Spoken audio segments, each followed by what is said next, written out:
Hi, welcome to kitchen and try. ഇന്ന് ഞാനൊരു snacks ആയിട്ടാണ് വന്നിരിക്കുന്നത്.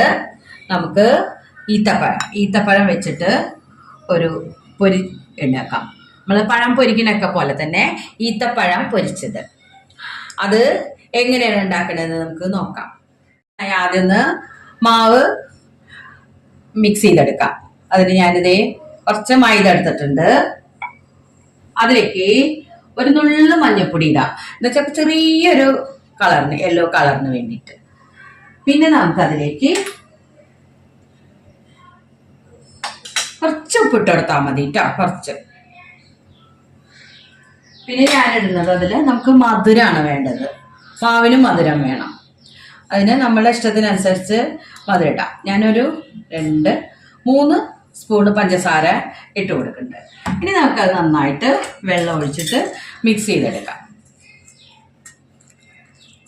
കുറേശ്ശെ വെള്ളം ഒഴിച്ചിട്ട്, നല്ല വെള്ളം പോലെ ആവാൻ പാടില്ല. അറിയാലോ എല്ലാവർക്കും, പഴമൊക്കെ പൊരിക്കുന്നതല്ലേ എല്ലാവരും.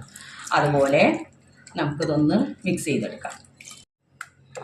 കുറേശ്ശെ വെള്ളം നമ്മൾ ഒഴിച്ചിട്ട് ഇങ്ങനെ കലക്കി കൊടുത്താൽ മതി കേട്ടോ.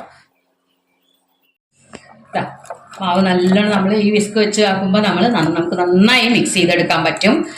ഇതേ ഒരു പാകത്തിന് എടുത്താൽ മതി. ഇനി നമുക്ക് ഈത്തപ്പഴം എന്ത് ചെയ്യണം എന്ന് പറഞ്ഞാൽ, നല്ല ഫ്ലഫി ആയിട്ടുള്ള ഈത്തപ്പഴം എടുക്കുക. എന്നിട്ട് അതിൻ്റെ കുരു എടുത്ത് മാറ്റുക. കുരു എടുത്ത് മാറ്റി നമുക്ക് അതിലേക്ക് ഒരു നട്ട്സ് വെച്ച് കൊടുക്കാം. എന്നിട്ട് അതിനെ മൂടാം. അങ്ങനെ വെക്കാം. നല്ലോണം ഒന്ന് നമ്മൾ അമർത്തി കൊടുത്താൽ മതി. അപ്പം അത് കവർ ചെയ്ത് നിൽക്കും. അങ്ങനെ നമുക്ക് ഓരോ ഈത്തപ്പഴവും അങ്ങനെ ചെയ്തെടുക്കാം. കുരു എടുത്ത് മാറ്റുക. എന്നിട്ട് അതിലേക്ക് ഒരു ഈത്തപ്പഴം ഒരു നട്ട്സോ ബദാമോ ഇഷ്ടമുള്ളത് വെച്ച് കൊടുക്കാം. പക്ഷെ ഏറ്റവും രസം നട്ട്സാണ് കേട്ടോ. ആ കുരു എടുത്ത് മാറ്റി കുരുവിന് പകരം അങ്ങനെ ഈത്തപ്പഴം എല്ലാം നമ്മൾ നട്ട്സ് വെച്ചിട്ട് ആക്കി വെച്ചിട്ടുണ്ട്. ഇനി നമുക്കത് ഓരോന്ന് പൊരിച്ചെടുക്കാം.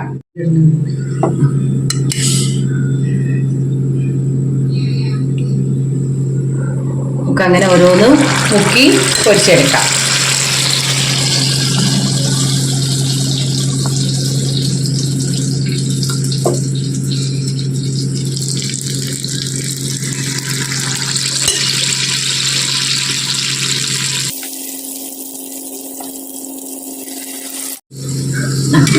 നമുക്കൊന്നിങ്ങനെ മറിച്ചിട്ട് കൊടുക്കാം.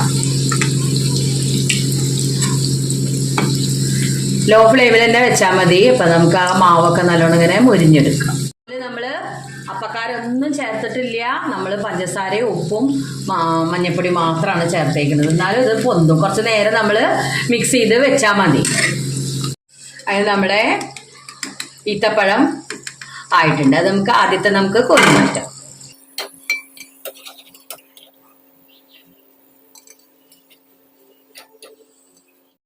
അങ്ങനെ ഞാൻ രണ്ടാമത്തെ ട്രിപ്പ് ഇടുകയാണ്. അങ്ങനെ നമുക്ക് എല്ലാതും ഇങ്ങനെ കുറേശ്ശെ വറുത്തെടുക്കാം. ഒരു 3 പ്രാവശ്യത്തേക്ക് ഉണ്ടാവും എനിക്ക് അതിൽ വറുത്തെടുക്കാൻ. അങ്ങനെ എല്ലാ ഈത്തപ്പഴം നമ്മൾ വറുത്തെടുത്തു. നല്ല ക്രിസ്പിയാണ് പുറമേ. ഉള്ളിൽ നമുക്ക് ആ ഈത്തപ്പഴം നട്ട്സും കൂടി കഴിക്കാനും നല്ല ടേസ്റ്റാണ്. കുട്ടികൾക്കൊക്കെ നല്ലതാണ് ഇത് കഴിക്കുന്നത്.